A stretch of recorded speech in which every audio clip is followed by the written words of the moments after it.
Resurrection appearances. Did death really lose? The stone was sealed. The guards were posted. Hope was buried. Then, something happened that changed the course of history forever. Like this video, share it with someone who needs this truth today, and subscribe to the Bible Story Vault for more cinematic Bible stories. What if the resurrection wasn't just a single moment at an empty tomb, but a series of encounters so powerful, so personal, that they shattered fear, doubt, and despair? In this story, you'll witness how the risen Jesus revealed himself step by step to the broken, the fearful, and the unbelieving, and why those moments still echo into our lives today. Before dawn, the world is still holding its breath. Jerusalem sleeps under a pale sky as women walk quietly toward a tomb carved into stone. Their steps are heavy, their hearts heavier, spices in their hands, grief in their chests. They expect death, but the ground trembles.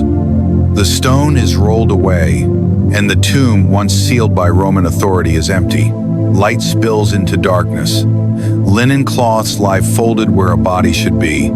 Fear grips them. Confusion follows. Then a voice breaks the silence. He is not here. He has risen. The words hang in the air like thunder. Death has been defeated, but the world doesn't yet understand what that means. Mary Magdalene stays behind. Tears fall into the dirt as she bends toward the tomb, her grief blinding her. She turns and sees a man standing in the garden. She thinks he's the gardener until he speaks her name, Mary. One word, one voice, and everything changes. Her eyes open, her breath catches, her knees weaken. Rabboni, the risen Jesus, stands before her, not as a ghost, not as a memory, but alive. Scarred, yet victorious. Gentle, yet eternal. The first witness of the resurrection is not a king or a priest, but a woman once bound by darkness, now chosen to carry light. That evening, the disciples hide. Doors bolted, lamps low, whispers heavy with fear. They have seen what Rome does to those who follow Jesus. Suddenly he is there. No knock, no warning. Jesus stands among them. Peace be with you. Shock freezes the room. Some gasp, others stumble back. He shows them his hands, his side. The wounds are real, but they no longer bleed. Fear turns to awe. Doubt collapses into joy. The crucified one is alive, and with his presence, he breathes peace into their terror. But one disciple was missing, Thomas. Days later, when Jesus appears again, Thomas stands frozen, caught between skepticism and longing. Put your finger here, Jesus says. See my hands. The invitation is gentle, patient, personal. Thomas doesn't need to touch the wounds. He falls to his knees. My Lord and my God. Faith is born not through force, but through revelation. And Jesus speaks words meant for generations yet unborn. Blessed are those who have not seen and yet have believed. Two disciples walk away from Jerusalem. Their shoulders slump beneath disappointment. The cross shattered their expectations. Hope feels foolish now. A stranger joins them on the road. He listens. He explains the scriptures. He speaks of a Messiah who must suffer before glory. Their hearts burn, but they don't yet know why. At the table, the stranger breaks bread, and suddenly their eyes are opened. It's him. Jesus vanishes from their sight, but faith explodes in their hearts. They run back toward Jerusalem, fear forgotten, hope restored. Days later, dawn breaks over the Sea of Galilee.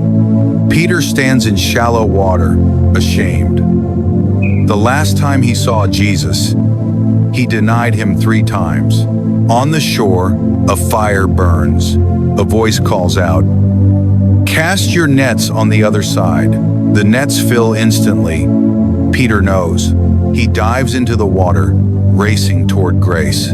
Jesus meets him by the fire, not with condemnation, but with restoration. Do you love me? 3 questions, 3 affirmations, 3 wounds healed. Failure does not disqualify those whom grace restores. On a mountain in Galilee, the risen Christ stands before his followers. Some worship, some still doubt. Yet Jesus speaks anyway. All authority in heaven and on earth has been given to me.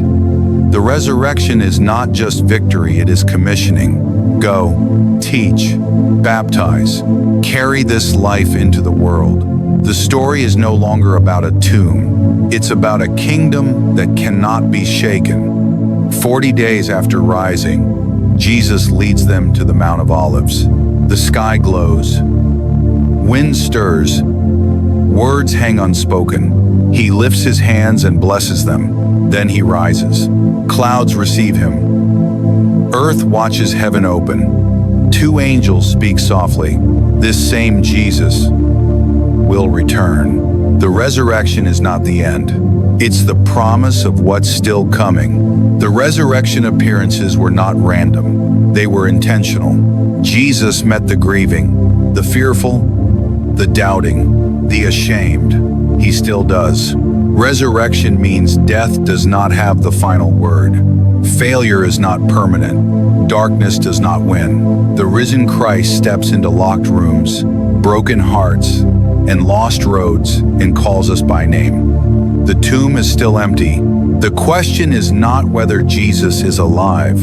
The question is whether his resurrection has reached you. Because resurrection isn't just something that happened then. It's something that still changes lives now. Subscribe to the Bible Story Vault for more cinematic Bible stories where Scripture comes alive and hope rises again.